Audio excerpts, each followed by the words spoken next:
আমিনগাঁৱত বিজেপিৰ নৱনিৰ্বাচিত প্ৰাৰ্থীক সম্বৰ্ধনা অনুষ্ঠান।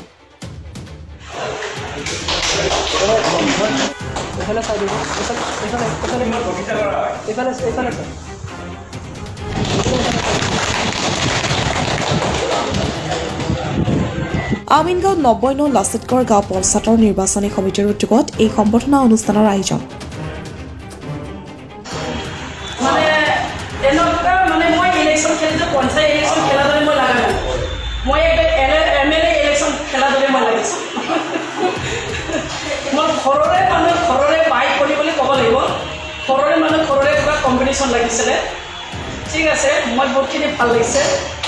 সদ্যঘোষিত পঞ্চায়ত নিৰ্বাচনৰ 90 নং লাচিতগড় গাঁও পঞ্চায়তৰ প্ৰতিনিধিত্ব কৰি বিজয়ী হোৱা 16 নং শুৱালকুছি জিলা পৰিষদৰ সদস্য ধীৰাজ মহন্ত, আঞ্চলিক পঞ্চায়তৰ সদস্য ৰতন বৰাৰ লগতে ৱাৰ্ড সদস্যসকলক জনোৱা হয় অভিনন্দন।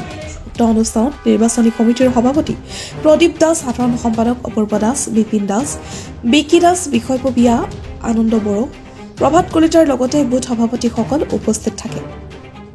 আমাৰ শুৱালকুছিৰ ভাৰতীয় জনতা পাৰ্টি শুৱালকুছি মণ্ডলৰ অন্তৰ্গত লাচিতগড় গাঁও পঞ্চায়তৰ যি নৱনিৰ্বাচিত ৱাৰ্ড মেম্বাৰ আৰু কাউন্সিলাৰ তথা 16 নম্বৰ শুৱালকুছি জিলা পৰিষদৰ ZPC হিচাপত সদস্য হিচাপত যি নিৰ্বাচিত হ'ল, তেওঁলোকক ইয়াৰে নিৰ্বাচন কমিটিয়ে এটা সম্বৰ্ধনা অনুষ্ঠান অনুষ্ঠিত কৰিলে আৰু তাতে আজি আমি সকলোৱে লগ হ'লো। বিশেষ কৰি মোৰ ভাল লাগিলে।